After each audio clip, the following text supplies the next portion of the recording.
Hello everyone, welcome to channel learn with ease. आज का topic है काउंटिंग फॉर शेयर कैपिटल का, जिसमें हम सॉल्व करेंगे question number 102 chapter 8 TS Grewal की बुक से class 12 accounts. Online sessions, online classes के लिए आप मुझे स्क्रीन पर दिए गए इस नंबर पर व्हाट्सएप कर सकते हो अपना नाम और क्लास। अगर आप टीएस ग्रेवाल के साथ साथ डीके गोयल बुक को फॉलो कर रहे हो तो चैनल की प्लेलिस्ट को क्लिक करो, आपको न्यू एडिशन के सॉल्यूशंस अपलोडेड मिलेंगे। साथ में ही कम्युनिटी सेक्शन में एमसीक्यूज मिलेंगे क्विज के फॉर्मेट में और एमसीक्यूज के सॉल्यूशन शॉर्ट्स में। तो बहुत कुछ है चैनल पर, विजिट द चैनल। अच्छा लगे तो शेयर और सब्सक्राइब जरूर करना। क्वेश्चन में कहा है कि ए लिमिटेड एक कंपनी है जिसने 1 लाख शेयर्स पब्लिक को इशू किए, ऑफर किए। 10 रुपए का एक शेयर है, 10 रुपए फेस वैल्यू है, जिसे 1 रुपए प्रीमियम के साथ इशू किया तो एक शेयर आपका कितने का हो गया? 11 रुपीज का, जिसकी पेमेंट इस तरह से डिमांड की जाएगी। कंपनी को 1,60,000 शेयर्स के लिए एप्लीकेशन मिली। इशू 1 लाख किए लेकिन एप्लीकेशन 1,60,000 के लिए मिली। ये हो गया आपका ओवर सब्सक्राइब। जब इशू से ज्यादा एप्लीकेशन मिले तो वो क्या हो जाती है? Over subscription.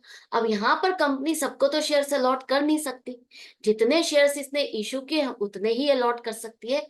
तो कंपनी ने किसी को नाराज नहीं किया, सबको शेयर्स अलॉट किए, लेकिन कुछ कम नंबर ऑफ शेयर्स उसको कैटेगराइज कर दिया कि इतने शेयर्स के लिए जिसने अप्लाई किया उसको इतने शेयर्स अलॉट किए जाएंगे, इतने के लिए इतने। तो ये कैटेगरी कर दी, राइट। अब जो एप्लीकेशन पर एक्सेस पैसा है, कंपनी वो क्या कर रही है? आगे अलॉटमेंट और कॉल्स में वो पैसे को एडजस्ट करेगी। यहाँ पर एक शेयर होल्डर है ऋषभ, जिसने 1500 शेयर्स के लिए अप्लाई किया था, कैटेगरी 2 का है। उसने allotment, first call, second call, कोई भी पेमेंट नहीं की। इसी तरह से सुधा एक शेयर होल्डर है जिसने 1800 शेयर्स के लिए अप्लाई किया था, कैटेगरी 1 की। उसने फर्स्ट और सेकंड कॉल की पेमेंट नहीं की। इन दोनों के शेयर्स को फोरफीट किया और दोबारा से पब्लिक को रीइश्यू किया 7 रुपए में। आपको जर्नल एंट्रीज बनानी है और आपको कॉल्स इन एरियर और कॉल्स इन एडवांस अकाउंट खोल करके तब आपको यूज करके तब आपको बनानी है। कैसे करोगे? देखो, फर्स्ट एंट्री हमारी बनेगी कौन सी? जब पैसा हमारे बैंक में आया। कितनी एप्लीकेशन पर आया? 1,60,000 शेयर्स की आपको एप्लीकेशन मिली। 3 रुपए के हिसाब से बैंक में पैसा जमा हो गया, 4,80,000, जो कि एप्लीकेशन का नाम का पैसा है। तो to equity share application account को आप क्रेडिट करोगे 4,80,000। अब जो सबसे बड़ी गलती आप लोग करते हो वो यहाँ पर 1 लाख मल्टीप्लाइड बाई 3 करते हो। नहीं, जितने के लिए एप्लीकेशन मिली, इस टाइम पर तो कोई स्टॉप लगा ही नहीं ना, कोई स्टॉपेज है ही नहीं। जिसको जितने शेयर्स खरीदने थे उसने अप्लाई किया, उतनी अमाउंट से कंपनी के बैंक में जमा कर दिया। ना तो कंपनी को पता कौन कितने शेयर्स खरीदने वाला है, ना ही पब्लिक को पता कितनी शेयर्स की एप्लीकेशन कंपनी को मिल चुकी। तो पॉइंट कहाँ डिसाइड होता है? जब बैंक में पैसा जमा होता है और बैंक का अकाउंट चेक किया जाता है एक पर्टिकुलर डेट पर, तब पता चलता है कि हमें इतने शेयर्स की एप्लीकेशन मिली, क्या हम शेयर्स अलॉट कर सकते हैं या नहीं कर सकते। क्योंकि मिनिमम सब्सक्रिप्शन वाली कंडीशन भी फुलफिल करनी होती है कंपनी को। तो 90% की अगर सब्सक्रिप्शन मिलती है तभी वो अलॉट कर सकती है। यहाँ तो ओवर सब्सक्रिप्शन है, तो जितना पैसा आ गया वो बैंक में आपके 4,80,000 बैंक अकाउंट में जमा हो गया। एप्लीकेशन का नाम का पैसा ही आपको मिला। अब ये पूरा पैसा हमारा एप्लीकेशन से रिलेटेड तो है, मिला तो हमें एप्लीकेशन पर है, लेकिन ये सारा का सारा एप्लीकेशन से रिलेटेड नहीं है। क्योंकि एप्लीकेशन पर हम 1 लाख शेयर्स अलॉट कर रहे हैं तो 1 लाख शेयर्स का ही एप्लीकेशन का पैसा रखेंगे।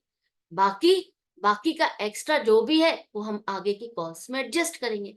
कैसे करेंगे? अब पहले यहाँ पर देखो, यहाँ पर 3 कैटेगरी है। कंपनी को 1,60,000 शेयर्स की एप्लीकेशन मिली और 3 कैटेगरीज में कंपनी ने डिवाइड किया और इस हिसाब से अलॉटमेंट की। तो सबसे पहले 90,000 के शेयर्स जिसने अप्लाई किए उसके पैसे को देखते हो तो आपको पास कितना आया? 90,000 शेयर्स पर जिसने अप्लाई किया, उसने 3 रुपए के हिसाब से आपको जमा किया, तो कितना पैसा मिला? 2,70,000।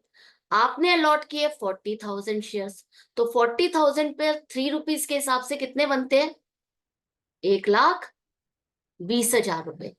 आपके पास एक्स्ट्रा पैसा कितनी एप्लीकेशन का? इसका मतलब इनको आप 90,000 शेयर्स की एप्लीकेशन लेकर के 40,000 शेयर्स अलॉट कर रहे हो, तो बाकी 50,000 शेयर्स की एप्लीकेशन का पैसा इनका एक्स्ट्रा बचा हुआ है, जो कि इनको रिफंड नहीं किया जाएगा। तो 1,50,000 शेयर, 1,50,000 रुपीज इनका एक्स्ट्रा आपके पास है। अब आप देखते हो, इन्हीं को अगर हम आगे अलॉटमेंट पर डिमांड करेंगे, तो 40,000 शेयर्स पर हम अलॉटमेंट पर 3 रुपए डिमांड करेंगे, तो 1,20,000 रुपीज यहाँ अलॉटमेंट का एडजस्ट हो गया। इसके बाद भी इनके 30,000 रुपए रह गए, जो कि हम आगे फर्स्ट कॉल में एडजस्ट करेंगे, राइट। जो सबसे बड़ी यहाँ पर गलती होने वाली है वो ये कि आप सीधा सीधा देखते हो कि 1,60,000 शेयर से की एप्लीकेशन मिली, और 1 लाख का आपने एप्लीकेशन मनी एडजस्ट करने के बाद आपने क्या किया, बाकी के 1,80,000 जो एक्स्ट्रा आपके पास आए, आपको कितना पैसा मिला, 4,80,000। हम 1 लाख शेयर से अलॉट कर रहे हैं, तो उसके हिसाब से 3 लाख रुपए बनता है एप्लीकेशन। तो आपने क्या किया, 1,80,000 को पूरा का पूरा अलॉटमेंट में एडजस्ट कर दिया। नहीं, ध्यान से समझो, जिनको हमने पूरे शेयर से अलॉट किए हैं उनका तो प्रोरेटा बेस है ही नहीं ना, उनका तो कोई एक्स्ट्रा पैसा आपके पास आया ही नहीं। जितने शेयर्स उन्होंने अप्लाई किया उतने शेयर्स आपने उनको अलॉट कर दिए, तो उनका कोई भी पैसा एक्स्ट्रा नहीं है। 20,000 शेयर्स उन्होंने अप्लाई किए, 20,000 शेयर्स पर 60,000 रुपए उन्होंने जमा किए, और 60,000 के हिसाब से एप्लीकेशन मनी बनी, तो पूरा एप्लीकेशन मनी में आपका एडजस्ट हो चुका। तो इस कैटेगरी वाले शेयर होल्डर्स का कोई भी एक्स्ट्रा पैसा नहीं है। एक्स्ट्रा पैसा है वो 1,80,000 रुपए, वो इस कैटेगरी वालों के लिए, फर्स्ट और सेकंड वालों के लिए। मतलब 1,40,000 शेयर्स की एप्लीकेशन पर जो आपको पैसा मिला, और जिन्हें आप 80,000 शेयर से अलॉट कर रहे हो, ये पैसा एक्स्ट्रा उनका है, और वो भी आपको कैलकुलेट करना है। यहाँ पर 50,000 शेयर्स पर जिन्होंने अप्लाई किया, उनको आपने 40,000 शेयर्स अलॉट किए, तो उनका पैसा कितना एक्स्ट्रा है, 10,000 एप्लीकेशन का पैसा एक्स्ट्रा, 30,000 रुपए बने, जो कि हम पूरा का पूरा अलॉटमेंट में एडजस्ट कर देंगे। क्योंकि 40,000 शेयर्स अगर आप इनको अलॉट कर रहे हो, तो 3 रुपए के हिसाब से अलॉटमेंट पर आप जब डिमांड करोगे तो 1,20,000 रुपए बनते हैं। तो 30,000 रुपए ही तो आपके पास इनका एक्स्ट्रा है, जो कि हम अलॉटमेंट में एडजस्ट कर देंगे। फर्स्ट कॉल में आगे एडजस्ट करने के लिए कुछ भी नहीं बचा। तो इस तरह से आपको आई होप समझ में आ गया, ये 1,80,000 रुपए हम कहाँ और कैसे एडजस्ट करेंगे। 1,80,000 आपके जो एक्स्ट्रा पैसा है, वो ज्यादातर 90,000 फर्स्ट कैटेगरी वाले शेयर होल्डर्स का पैसा है, जिनका 1,50,000 रुपए आपके पास एक्स्ट्रा आया हुआ है। 1,50,000 में 1,20,000 आप अलॉटमेंट में एडजस्ट करोगे, और 30,000 फर्स्ट कॉल में एडजस्ट किया जाएगा। दूसरी कैटेगरी वालों क्या, आपके पास जो एक्स्ट्रा पैसा है 30,000, जिसे हम अलॉटमेंट में एडजस्ट करेंगे।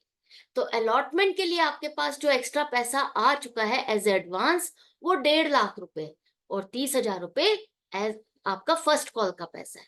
तो अब देखो आपकी यहाँ पर एंट्री क्या बनेगी। 20,000 शेयर्स का, जैसे मैंने आपको कहा, थर्ड कैटेगरी वालों का कोई भी एक्स्ट्रा पैसा नहीं है। तो फर्स्ट एंट्री तो हमारी एप्लीकेशन वाली बन चुकी है, जो हमें पैसा मिला। अब हमें इस पैसे को ट्रांसफर करना है इसके अकॉर्डिंग, जो हमने ये टेबल बनाई। यहाँ पर एप्लीकेशन पर 4,80,000 रुपए जो मिले, इसको डेबिट करोगे। 3 लाख रुपए हमें एप्लीकेशन का चाहिए, क्योंकि 1 लाख शेयर्स आप अलॉट कर रहे हो। तो अभी जो 3 रुपए के हिसाब से आपका पैसा बनता है एप्लीकेशन का, वही हम शेयर कैपिटल में ट्रांसफर करेंगे। पूरा पैसा जो एडवांस मिल गया वो आप शेयर कैपिटल में ट्रांसफर नहीं करोगे। जब जब इंस्टॉलमेंट डिमांड करते हो तभी आप कैपिटल में ट्रांसफर करोगे। एडवांस का पैसा कैपिटल में ट्रांसफर नहीं होगा। तो 3 लाख रुपए ही आप शेयर कैपिटल में ट्रांसफर कर दोगे। इसके बाद अलॉटमेंट के नाम पर जो आपको पैसा मिला एज एडवांस, वो हम इक्विटी शेयर अलॉटमेंट अकाउंट में 1,50,000 शो करेंगे एज एडवांस, हमको मिल चुका।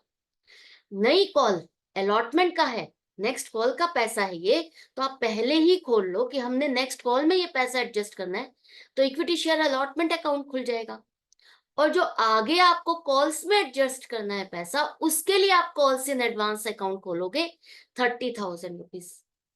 अलॉटमेंट का जब पैसा आपको एडजस्ट करना होता है, अगर आपको एप्लीकेशन के साथ कुछ पैसा एक्स्ट्रा मिलता है जिसे आप अलॉटमेंट में एडजस्ट करने वाले हो, उसके लिए हम इक्विटी शेयर अलॉटमेंट अकाउंट ही खोलते हैं, उस एडवांस पैसे को एडजस्ट करने के लिए। यहाँ पर आप टोटल 1,80,000 रुपए पूरे कॉल्स इन एडवांस अकाउंट में नहीं दिखाओगे। एक बात को याद रखना, जब भी अलॉटमेंट से रिलेटेड एडवांस पैसा है उसके लिए आप अलॉटमेंट अकाउंट को ही खोलोगे। और जब बात आती है कॉल्स के रिलेटेड कि आपको कॉल से रिलेटेड पैसा एक्स्ट्रा मिला है, जैसे कि यहाँ पर आपको फर्स्ट कॉल का पैसा आपको एक्स्ट्रा मिला है, तब हम उसको कॉल्स इन एडवांस अकाउंट में डालते हैं। Calls in advance account is only related to calls. Calls का पैसा आपको जो आगे एक्स्ट्रा मिला, तो आप 30,000 रुपए कॉल्स इन एडवांस में डालोगे, उसे हम फर्स्ट कॉल अकाउंट नहीं खोल सकते। राइट, ये आपको आई होप अच्छे से समझ में आ गई। अभी तक हम क्या करते थे, जितना एप्लीकेशन का पैसा आता था शेयर कैपिटल अकाउंट में ट्रांसफर करते थे, लेकिन अब आपको एप्लीकेशन पर एक्स्ट्रा पैसा मिला है तो हम उतना ही शेयर कैपिटल अकाउंट में ट्रांसफर करेंगे जो आपका एप्लीकेशन से रिलेटेड बनता है। 1,00,000 शेयर्स जो आप अलॉट कर रहे हो उसका एप्लीकेशन का पैसा। उसके बाद जो आप नेक्स्ट कॉल में एडजस्ट करने वाले हो, नेक्स्ट कॉल मतलब अलॉटमेंट में, तो अलॉटमेंट में आप 1,50,000 रुपए एडजस्ट करने वाले हो, तो 1,50,000 रुपए एज ए एडवांस जो आपको अलॉटमेंट का मिला उसके लिए हम इक्विटी शेयर अलॉटमेंट अकाउंट पहले ही खोल लेंगे।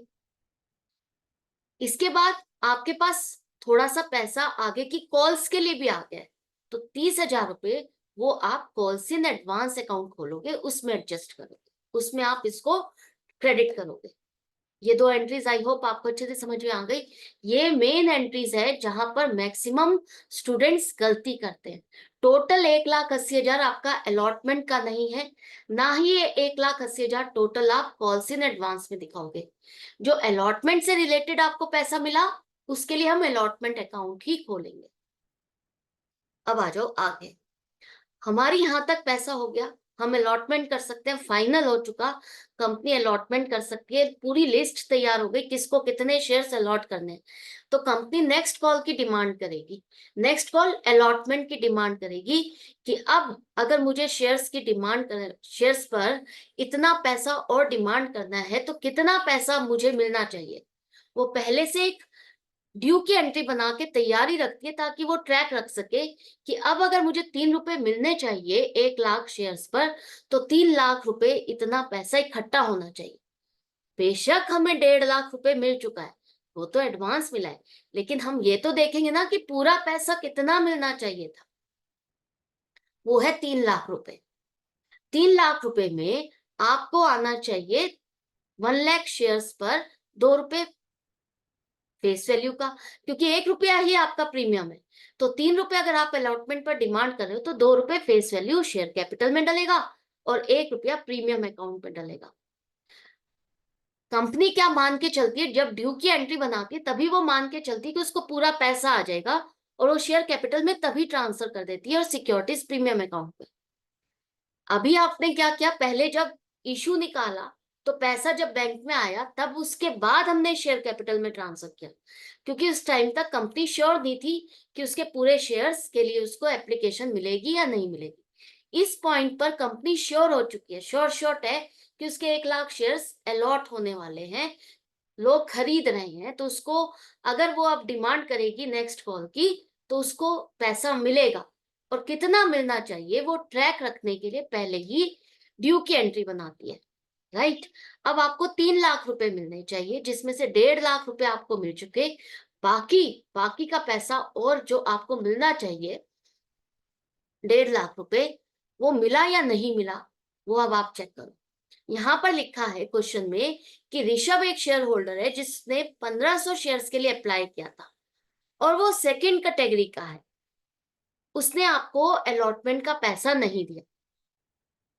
अब ऋषभ ने अलॉटमेंट का पैसा नहीं दिया तो आपको चेक करना पड़ेगा कि अलॉटमेंट में, क्योंकि हम कुछ एडवांस लेके चल रहे हैं, 1,50,000 रुपए हमें एज ए एडवांस मिला है ना, तो हमें चेक करना पड़ेगा कि ऋषभ का एप्लीकेशन के टाइम पर कितना एडवांस हमें मिला, क्योंकि जरूरी नहीं है कि उसने 1,500 शेयर्स के लिए अप्लाई किया तो 1,500 शेयर्स कंपनी ने उसको अलॉट किया।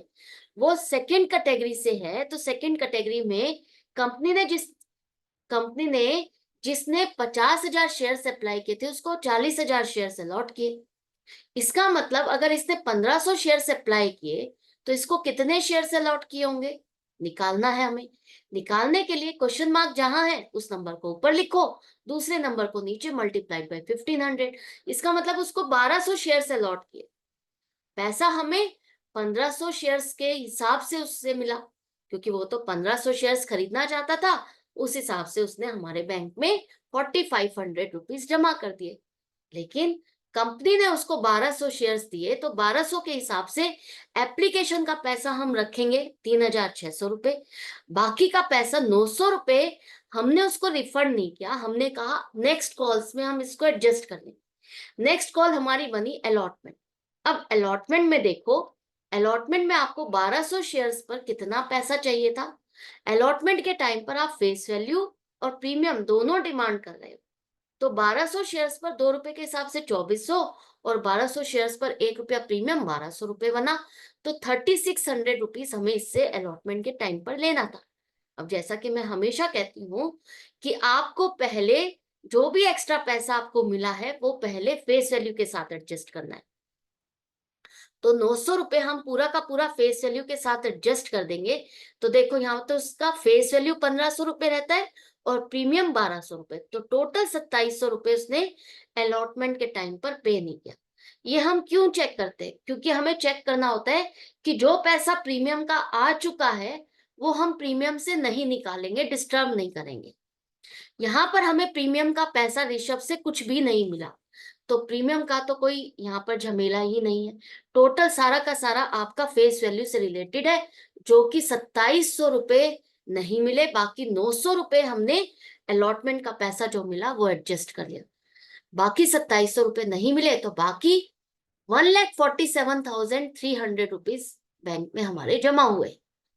बाकी शेयर होल्डर से तो हमें पैसा मिला ना, जिसका जितना जितना और बैलेंस बचता था। नो डाउट हमें 3 लाख रुपए मिलने थे। 3 लाख में से जिन्होंने 1.5 लाख रुपए दे दिए वो और ये पैसा नहीं देगा। 1.5 लाख तक जितना पैसा आ चुका वो और पैसा नहीं देगा, लेकिन 1.5 लाख जो बाकी का बैलेंस बचता है जिससे हमें और लेना है, उनसे पैसा हमें जरूर रिसीव होगा। 2700 रुपए जैसे यहाँ ऋषभ से हमें और मिलने थे, उसने नहीं दिए, ये नहीं मिला, तो बाकी शेयर होल्डर से जो पैसा मिला वो हमारे बैंक में जमा हुआ। 1,47,300 बैंक अकाउंट को डेबिट करो। कॉल सिनेरियर अकाउंट को आपको खोलने के लिए कहा है। कॉल सिनेरियर अकाउंट का मतलब जिस कॉल पर आपको जितना पैसा नहीं मिला वो इस अकाउंट में शो करोगे। तो कॉल सिनेरियर अकाउंट में आपको ऋषभ से 2700 रुपए नहीं मिले, वो अकाउंट आप यहाँ पर डेबिट करोगे। अब जब पैसा नहीं मिलता, वो आपके लिए एक तरह से क्या है, एसेट है जो आपको लेना है पैसा। जैसे आपको आप सामान बेचते हो उधार पर, तो वो डेटर होता है ना, उससे आपको पैसा लेना है, तो वो आप कहाँ शो करते हो, एसेट साइड पर शो करते हो, डेबिट बैलेंस होता है। इसी तरह से शेयर होल्डर्स जिनको आपने शेयर नाम का प्रोडक्ट बेचा और उनसे पैसा नहीं मिला, उनसे पैसा लेना है, तो वो आपके लिए क्या है, एक तरह से डेटर है। कॉल सिनेरियर अकाउंट में आप इसको दिखाओगे कि डेबिट बैलेंस है, हमें ये पैसा इनसे लेना है 2700 रुपए। अलॉटमेंट अकाउंट आप 1.5 लाख रुपए से क्रेडिट करोगे, अलॉटमेंट का पैसा मिला, 1.5 लाख से क्रेडिट करके क्लोज कर दोगे। अब देखो 1.5 लाख आपने यहाँ पर एप्लीकेशन के टाइम पर क्रेडिट किया था, 1.5 लाख यहाँ क्रेडिट हो गया, तो 3 लाख डेबिट और 3 लाख क्रेडिट होकर ये अकाउंट क्लोज हो गया। ट्रैक रखने के लिए कि हमें कितने शेयर्स पर कितना पैसा नहीं मिला, अब आपके पास नया अकाउंट आ गया, calls in arrear account. Allotment के बाद अब कंपनी ने फर्स्ट कॉल की डिमांड की। नेक्स्ट कॉल का नेक्स्ट नया नाम निकलेगा, इक्विटी शेयर फर्स्ट कॉल नाम से अकाउंट खोलेगी कंपनी, ताकि मिक्स ना हो। सभी कॉल का नया नाम रखा जाता है ताकि मिक्स ना हो और कंपनी ट्रैक रख सके कि हमें किस कॉल पर कितना पैसा लेना है और कितना नहीं मिला। तो equity share first call account खोला। अब कंपनी को 1 लाख शेयर अलॉट कर रही है, तो 3 रुपए अगर डिमांड कर रही है फर्स्ट कॉल पर, तो 3 लाख रुपए मिलने चाहिए। ये पूरा का पूरा आपका फेस वैल्यू है, तो आप पहले ही मान के चल रहे हो कि पूरा पैसा मिल जाएगा और आपने शेयर कैपिटल अकाउंट में ट्रांसफर कर दिया। अब देखो फर्स्ट कॉल पर आपको कितना पैसा बैंक में आना चाहिए था। यहाँ पर देखो 3 लाख रुपए आपको मिलने चाहिए, लेकिन 30,000 रुपए, जैसा कि हमने कैलकुलेशन की थी, कौन सी कैटेगरी वाले, फर्स्ट कैटेगरी वालों का आपके पास 30,000 रुपए फर्स्ट कॉल का एडवांस है, जिसे हम एडजस्ट कर देंगे। बाकी 2,70,000 रुपए हमें और मिलने चाहिए। अब यहाँ पर सुधा नाम की शेयर होल्डर है जो फर्स्ट कैटेगरी से रिलेटेड है, जिसने 1800 शेयर्स के लिए अप्लाई किया था। तो आपको चेक करना होगा कि उसको शेयर्स कितने अलॉट किए गए, ताकि हम चेक कर सके कि उसका एडवांस कितना है। क्योंकि यहाँ फर्स्ट कैटेगरी वालों के शेयर्स पर हमारा फर्स्ट कॉल का भी एडवांस का पैसा है। तो हमें चेक करना होगा कि सुधा ने अगर फर्स्ट कॉल पर पैसा नहीं दिया तो उसका कुछ एडवांस का पैसा भी है जो हमने एडजस्ट किया। निकालने के लिए उसके नंबर ऑफ शेयर्स अलॉटेड निकालो।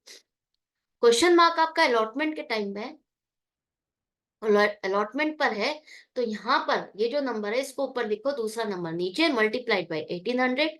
इसको शेयर्स कितने अलॉट किए गए? 800 शेयर्स। अप्लाई उसने 1800 शेयर्स के लिए किया, पैसा उसने 5400 जमा किए। 800 शेयर्स अगर अलॉट किए तो अलॉटमेंट पर आपने 2400 एडजस्ट कर लिए। इसके बाद अलॉटमेंट के टाइम पर जो पैसा आपको आपने डिमांड किया 3 रुपए, वो 2400 रुपए भी आपके एडजस्ट हो गए इसके एक्स्ट्रा पैसे में से, राइट। जो एप्लीकेशन पर आपके पास पैसा आया 5400, उस पे से आपने एप्लीकेशन का पैसा एडजस्ट किया, अलॉटमेंट का पैसा एडजस्ट किया, उसके बाद भी आपके पास 600 रुपए बच गए, जो कि हम फर्स्ट कॉल में एडजस्ट करेंगे। अब फर्स्ट कॉल में इससे हमें कितना पैसा लेना है? 2400 रुपए। 2400 रुपए में से 600 रुपए हमारे पास एडवांस है, तो बाकी 1800 रुपए और इसको पे करना था, जो कि इसने नहीं पे किया। इसका मतलब देखो, इसका मतलब सुधा ने हमें 1800 रुपए पे नहीं किए। ऋषभ, उसने तो हमें फर्स्ट कॉल का पैसा नहीं दिया, अलॉटमेंट का भी नहीं दिया, फर्स्ट कॉल का भी नहीं दिया। तो पूरे 1200 शेयर्स पर अब उसका कोई एक्स्ट्रा पैसा नहीं था। वो सेकंड कैटेगरी से रिलेटेड है, और सेकंड कैटेगरी वालों का आपके पास अलॉटमेंट तक का एक्स्ट्रा पैसा था, उसके बाद का नहीं। तो ऋषभ से पूरे हमको लेने थे फर्स्ट कॉल पर 3600 रुपए, वो नहीं मिले। सुधा से हमको 1800 रुपए लेने थे और वो नहीं मिले। बाकी का पैसा 2,64,600 बैंक में हमारे जमा हो गया। तो बैंक में हमारा 2,64,600 आया, तो डेबिट कर दो। इसके बाद कॉल्स इन एडवांस अकाउंट में जो आपका पैसा फर्स्ट कॉल से रिलेटेड आपने डाला था, अब वहां से हम निकाल लेंगे, क्योंकि हमने यही कहा था ना, जब हमें जरूरत होगी तब हम उसको उस कॉल से रिलेटेड अकाउंट में एडजस्ट कर लेंगे। तो अब ये हम पैसा फर्स्ट कॉल में एडजस्ट कर रहे हैं, तो कॉल्स इन एडवांस अकाउंट आपका डेबिट हो जाएगा। एडवांस जब आप किसी से लेते हो तो वो आपके लिए एक रेस्पॉन्सिबिलिटी होगी, एक लाइबिलिटी होगी।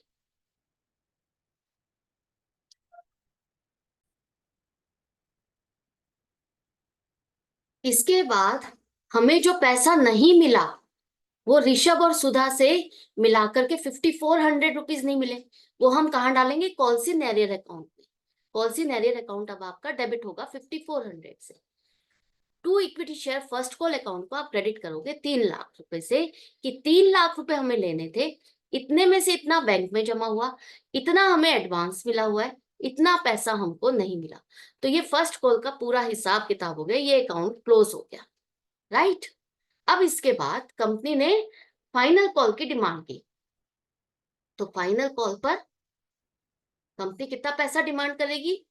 देखो, आपका 11 रुपए का शेयर है, 11 रुपए में से 9 रुपए कंपनी फर्स्ट कॉल तक डिमांड कर चुकी है, तो बाकी कितने बचे? 2 रुपए। प्रीमियम तो पहले अलॉटमेंट पर कॉल कर चुकी है, तो इसका मतलब 2 रुपए जो आप डिमांड कर रही है फाइनल कॉल पर, वो पूरी फेस वैल्यू है। तो 2 रुपए के हिसाब से 1 लाख शेयर पर 2 लाख रुपए कंपनी ड्यू की एंट्री डालेगी, नया अकाउंट खोलेगी, equity share second and final call account, और शेयर कैपिटल अकाउंट को क्रेडिट करेगी 2 लाख से, क्योंकि कंपनी हर बार मान लेती है कि पूरा पैसा आ जाएगा। अब कंपनी को पैसा मिला कितना? यहाँ पर 2 लाख शेयर्स पे 2 लाख रुपए मिलने थे, लेकिन ऋषभ ने 1200 शेयर्स पर 2400 रुपए नहीं दिए, और सुधा ने 800 शेयर्स पर 2 रुपए नहीं दिए, 1600 रुपए। तो टोटल कंपनी को 1,96,000 रुपीज मिले, 4,000 रुपए नहीं मिले, 1,96,000 की पेमेंट कंपनी को मिली। तो बैंक अकाउंट डेबिट हो गया 1,96,000 से। कॉल सिनेरियर अकाउंट में आप डालोगे 4,000 रुपए। 2,000 शेयर्स पर आपको पैसा नहीं मिला, क्योंकि फाइनल कॉल में अब किसी का कोई एडवांस नहीं था जो हमें एडजस्ट करना। टोटल पैसा जितना जितना था वो हमें लेना था इनसे, वो पूरा पूरा पैसा हमारा बैलेंस था, जो कि 4,000 रुपए बनता है, वो कॉल सिनेरियर अकाउंट में आएगा। और to equity share second and final account को आप क्रेडिट करोगे, क्लोज हो जाएगा, राइट। इसके नाम से आपको इतना पैसा मिला, इतना नहीं मिला। एक तरह से हम हिसाब किताब करते कि इतना लेना था तो इतने में से कितना मिला, कितना नहीं मिला, उन्होंने अकाउंट को आप डेबिट क्रेडिट करते हो, राइट। इसके बाद फॉरफीचर की एंट्री बनानी है। यहाँ पर जितने भी शेयर्स थे, किस किस के, ऋषभ और सुधा के, इन दोनों के शेयर्स को कंपनी ने फॉरफिट कर दिया। फॉरफिट किया तो आपको ये देखना है कि कंपनी का कितने रुपए का शेयर था, 11 रुपए का शेयर है। 11 रुपए में से कंपनी ने किस पॉइंट पर आकर के इनके शेयर्स को फॉरफिट किया, फाइनल कॉल के बाद फॉरफिट किया। इसका मतलब कंपनी पूरे 11 रुपए इनसे डिमांड कर चुकी है। 11 रुपए में से 10 रुपए फेस वैल्यू और 1 रुपया प्रीमियम पूरा डिमांड किया जा चुका है। ऋषभ ने कितना पैसा दिया और कितना नहीं दिया, ऋषभ ने सिर्फ एप्लीकेशन का पैसा दिया जो कि 3 रुपए। 3 रुपए एप्लीकेशन के टाइम पर पैसा दिया, आगे अलॉटमेंट पर 3 रुपए नहीं दिए, और ना ही उसने फर्स्ट कॉल का पैसा दिया, ना ही फाइनल कॉल का। तो उसका पैसा हमारे पास जितना आया हुआ है वो कंपनी फॉरफिट कर देगी। फॉरफिट करेगी कितना, जो कि उसको रिफंड नहीं किया जाएगा, वो है उसके नंबर ऑफ शेयर्स अप्लाइड। देखो, हमने उसको शेयर्स तो अलॉट किए 1200, लेकिन उसने पैसा कंपनी के पास कितना जमा किया है, 1500 शेयर्स के लिए अप्लाई किया था 3 रुपए के हिसाब से 4500। ये पैसा कंपनी के पास आया हुआ है, जो कि पूरा का पूरा फेस वैल्यू के साथ आपने एडजस्ट किया। कैसे, देखो, 1200 शेयर्स पर 3 रुपए, 3600 तो हमारा एप्लीकेशन का पैसा हो गया, और बाकी बाकी के 900 आपने अलॉटमेंट के टाइम पर जो एडजस्टमेंट करनी थी एज एडवांस, आपने एडजस्ट किया। तो टोटल आपका फेस वैल्यू से एडजस्ट हुआ, तो ये फेस वैल्यू है, तो हम फॉरफिटेड शेयर अकाउंट में ही इसको डालेंगे। इसी तरह से सुधा का देखो, सुधा का भी 11 रुपए का शेयर है, तो 11 रुपए पूरे कंपनी डिमांड कर चुकी है, और 11 रुपए में से सुधा ने कितने पैसे दिए, सुधा ने अलॉटमेंट तक की पेमेंट की है।